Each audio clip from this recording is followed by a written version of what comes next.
Use them terms no more because I know the meaning behind it, and I'm not certain affirmations you want to be careful with. I know the meaning behind it, and I'm not certain affirmations you want to be careful with.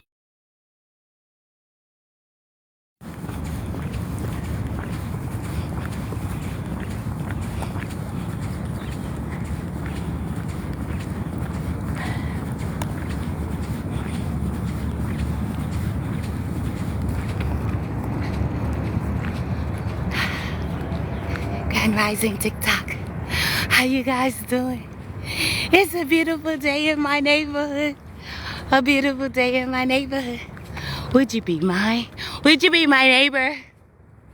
You gotta move though. Are you ready to move? Or you content where you at? You all comfy and snuggled in? You have become complacent in your environment? That's not a good thing. It's okay to be peaceful in your environment. Yes, for sure. But don't become complacent. How do you know if you're complacent? Okay. If you get up every day with the daily routine like autopilot, that means you've become complacent. So for all those who don't know what complacement is, it's when you get up every day like autopilot, the same route to work, the same routine around the house.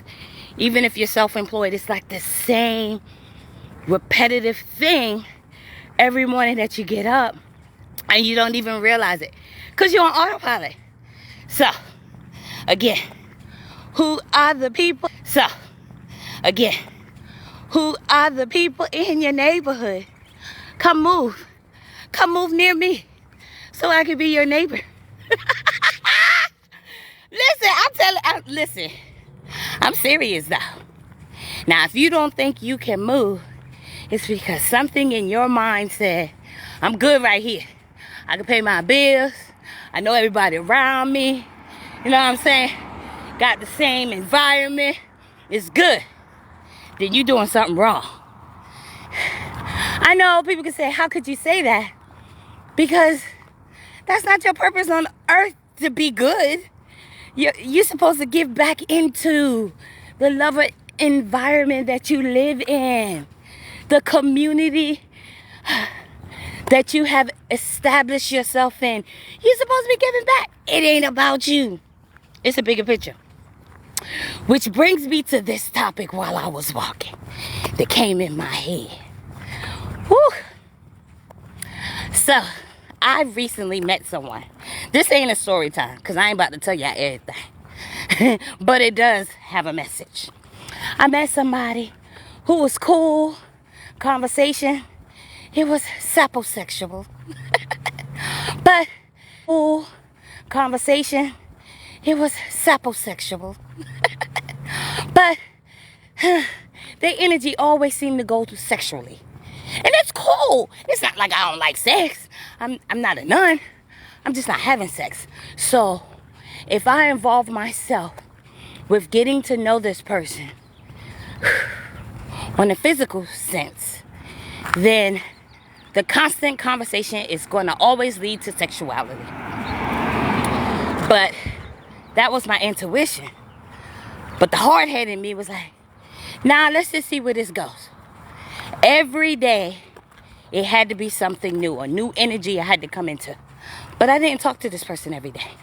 He wasn't consistent. He was consistent at being inconsistent. And you can't knock people from that. I used to do that. And that's why I'm doing self-reflection. I used to knock people on not being consistent with their behavior. But I'm not consistent. See, I take accountability for my actions and I ask myself, why am I attracting a specific type of person? I'm attracting a specific type of person because that's the energy I'm putting out. That's one. Or there is a lesson I need to learn. Those are the only two reasons. Like literally. So when people complain about, oh, I keep meeting the same type of guy, or I keep meeting the same type of woman, either you're putting out that energy or there's a lesson you need to learn.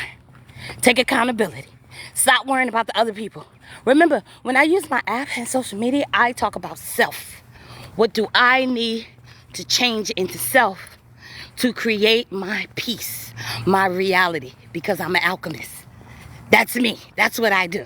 To create my peace, my reality. Because I'm an alchemist. That's me. That's what I do. And sometimes I use to create my peace, my reality. Because I'm an alchemist. That's me. That's what I do. And sometimes I use deviation tools to get a feel of the energy of the topic I need to talk about. Because it's not about me. It's bigger than me. I think a lot of people forget that. It's bigger than me. I know what my purpose is. I know there's certain things I will not go back to. I know what my purpose is. I know there's certain things I will not go back to. And when those times come, then I will tell you my relatable situation that we could talk to as a collective. And I can tell you what I did. But my overall purpose, it's not about me. It's not about Brooklyn. It's something bigger. So, why I keep meeting guys that had this sexual energy. And he was cool. He was a saposexual. He was a Pisces sun. But he didn't know he was an Aquarius rising. Yeah. Did I read his chart? Of course. He gave me permission. It wasn't something that I did on my own. So, the intellect conversation was always on point. And we kept switching conversations like this. And I could keep up with him. And he was very amazed by that. And I think that and the physical appearance caused the sexual attraction. But I said to myself, Spirit, why I attracted? And I realized this was a lesson that I needed to learn. What was the lesson? I kept putting in the universe that I want to meet someone who I can have intellectual conversation. Universe that I want to meet someone who I can have intellectual conversation with. It's a stimulant for me. And that's what he was. He was a saposexual. But when asking for things, be mindful what you ask for. It has to be an overall manifestation. So I shouldn't have just asked for someone who could stimulate my mind. It needed to be someone whose true intentions was at a high vibration like mine, positive, intellectual, and knows that sex is just a stimulant act. It's so cool. It's cool to have that. But that should not be every conversation that you have with a person.